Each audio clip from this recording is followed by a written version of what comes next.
तो ये उनका अपना बयान है, मैं इस पर क्या कह सकता हूँ। किसी को क्या पसंद है, किसी को कुछ और पसंद है। हमें संविधान पसंद है और संविधान जो है पूर्ण रूप से लागू, उसी के लिए हम लोग कोशिश कर रहे हैं। तो किसी धर्म पर पाबंदी लगाना, मैं समझता हूँ ये संविधान के प्रिम्बिल के खिलाफ है। एक अतिक्रमण हो गया उत्तर प्रदेश में, जो जंगल राज हो रहा है, ये उसका जो है जीता जागता उदाहरण है। तो मुख्यमंत्री को संज्ञान लेके वो जब कहते हैं कानून का राज है, तो ऐसे सभी असामाजिक तत्वों पर कार्रवाई करनी चाहिए जिन्होंने इस हिंसा को अंजाम दिया। पूरे देश से संभल शायद अलग है, और संभल का एडमिनिस्ट्रेशन और संभल के सिचुएशन को ध्यान में रखते हुए अगर कोई चर्चा हुई है और उस पर सहमति हुई है, जनता का क्या कहना है, वहां जिन लोगों को ऑर्डर किए गए उनका क्या कहना है, वो क्या चाहते हैं, मैं आपसे पूछ रहा हूं। जिन लोगों को ये कहा गया है वो उनका क्या रुख है, वो क्या चाहते हैं। उन्होंने सहमति जाहिर की है, असहमति जाहिर की है, मैं आपसे पूछ रहा हूं।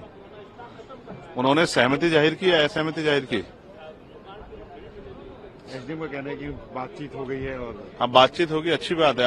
आप कल्पना कीजिए कि ऐसे समय में जहां इस तरह का माहौल हो, वहां उनके उदार हृदय की हम लोगों को सम्मान करना चाहिए कि वो सिचुएशन को ध्यान में रखते हुए अपने आयोजन, अपने त्योहार को भी सब चीजों को समझते। चाहे होली पे उन्होंने अपने नमाज के समय को पीछे किया, चाहे ये जो है अब उन्होंने जो है चीजों को संभालते हुए और प्रशासन की बात को स्वीकार किया, उस पर सहमति दी हो। मैं उनका धन्यवाद देता हूं कि वो लोकतंत्र, संविधान और अमन चैन बनाने में अपना योगदान दे रहे हैं।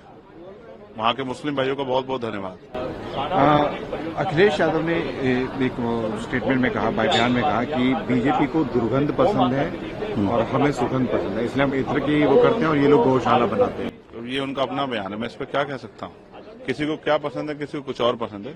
हमें संविधान पसंद है और संविधान जो है पूर्ण रूप से लागू, उसी के लिए हम लोग कोशिश कर रहे हैं।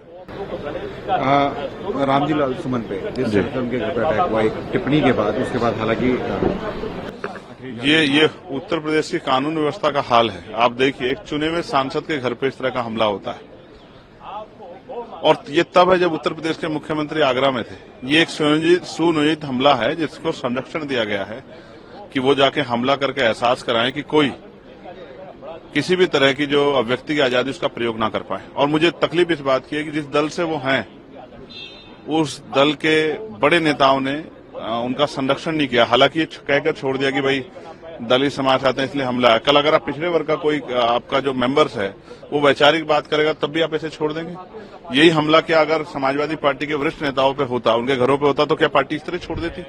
ऐसे समय में रामजी लाल सुमन जी का हाथ पकड़ना चाहिए था पार्टी के सीनियर लोगों को। हम रामजी लाल सुमन जी पे जो हमला हुआ है, मैं उसकी निंदा करता हूं, और मैं मुख्यमंत्री से मांग करता हूं कि ऐसे अपराधियों पे जिन्होंने, अगर किसी ने कोई कहा है तो आप कोर्ट, आप पुलिस स्टेशन जाइए, एफआईआर दर्ज कराइए, लेकिन कानून को अपने हाथ में लेना, उसके परिवार को गाली देना, मां बहन की गाली देना, उनके जाके घर पे हमला करना, कल क्या हालात रहेंगे उनके परिवार के, उनके बच्चों के, क्या डर के साए में होंगे वो लोग। कोई जवाब नहीं है। और ये लापरवाही है कानून व्यवस्था पे। जो एक अतिक्रमण हो गया उत्तर प्रदेश में, जो जंगल राज हो रहा है, ये उसका जो है जीता जागता उदाहरण है। तो मुख्यमंत्री को संज्ञान लेके वो जब कहते हैं कानून का राज है, तो ऐसे सभी असामाजिक तत्वों पर कार्रवाई करनी चाहिए जिन्होंने इस हिंसा को अंजाम दिया। रामजी लाल सुमन, मैं उनके बयान पे टिप्पणी नहीं करना चाहता, लेकिन मैं फिर ये कहूंगा, उन्होंने जो बयान दिया वो अपनी पार्टी की पॉलिसी को ध्यान में रख के दिया। इसके लिए उनकी पार्टी के नेताओं को भी उनका हाथ पकड़ना चाहिए, ना कि छोड़ना चाहिए।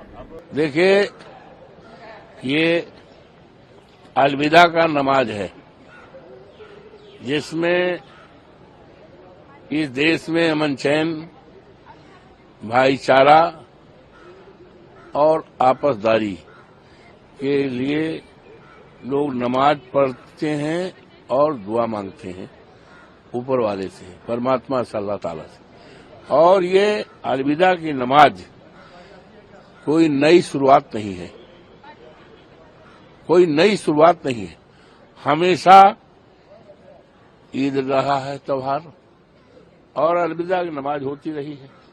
तो किसी तरह से पाबंदी लगाना, मैं समझता हूं, जो हमारे संविधान के प्रेम्बिल में है, जिसको देशवासियों ने 26 नवंबर 49 को अडॉप्ट किया है, उसमें स्पष्ट लिखा है सारे जो अधिकार हैं सम्मानित देशवासियों के लिए। उसी में ये है कि धार्मिक स्वतंत्रता अधिकार, अपने धर्म के अनुसार उपासना का अधिकार, ये तमाम है। तो किसी धर्म पर पाबंदी लगाना मैं समझता हूं ये संविधान के प्रिम्बिल के खिलाफ है, संविधान के खिलाफ है। ऐसा नहीं होना चाहिए। और ये अलविदा की नमाज जो ईद के पहले हो रही है कोई नई नहीं है, ये तो सदियों से त्योहार मनाया जाता है, अलविदा की नमाज होता है। तो उस पर किसी प्रकार की पाबंदी लगाना ये संविधान के प्रिम्बिल में जिसमें है उपासना के अधिकार में, उस पर उचित नहीं है।